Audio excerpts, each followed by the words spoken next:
What's up, YouTube? Today I decided to upgrade. I got a Ryzen 5950X, so I am going 16 core. So got my old processors box here so I can put the CPU back on here, but today we are removing the old processor and putting the new one in. So AMD makes it so easy. It's literally just 2 bolts. You clip on clip and clip the bottom, and that's it. I gotta clean all this old grease off and put new grease on the other CPU. But for now, let me wipe this all off and take the other CPU out.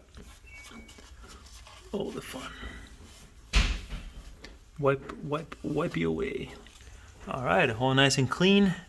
I usually like cleaning it all off first because I have a nice surface to press on. I mean, gently, obviously, you know, but much better to clean it on here than it will be on this plastic container. If I can avoid bending anything, I will. So it's a nice way to do that. But all right, yeah, just gotta pop this off and remove the CPU. But I need 2 hands for that. In the meantime, I will go ahead and remove my new CPU out of the box.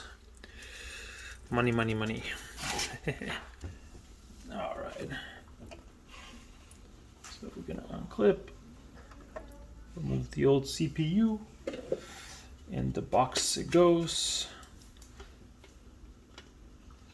And time for the new one. All right. New CPU.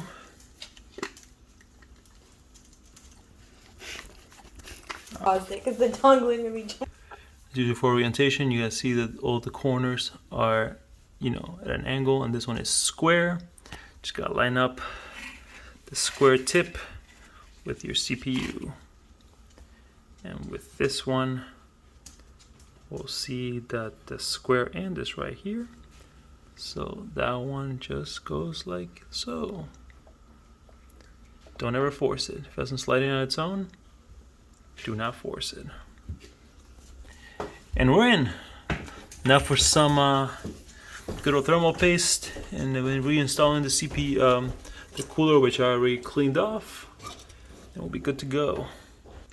And I don't care what they show you on the internet, X's, dots, whatever. I always put the paste in, smear it all over the top of the processor, and then put the heatsink on.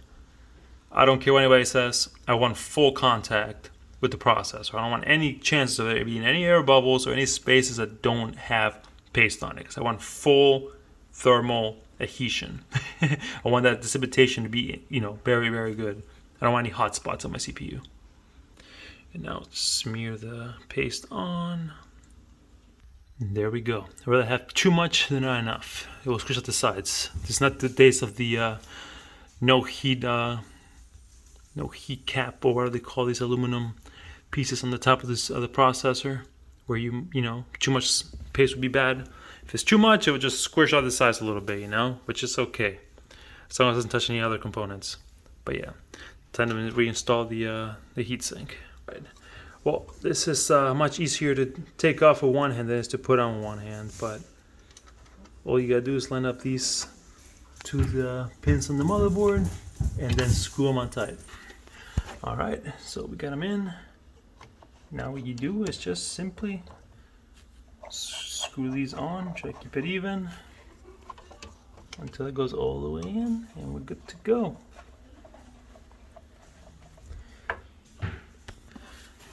Okay, well, it's on. You know, word to the wise, you don't want to over tighten it. This is plastic, you know.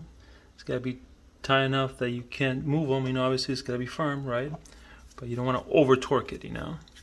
As you can see, it doesn't firm on there. It's not going anywhere, and it is good to go. And now for the moment of truth, to see if I did things right. Start up. All right.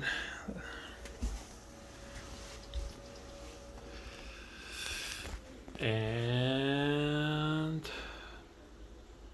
black screen of death. Just kidding. Should be loading up. That's why I went to the other screen. Makes sense.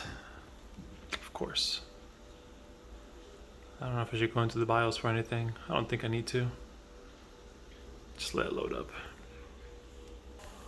But yeah, that was it, guys. Thanks for watching, and now you know how to change out your CPU here in E2.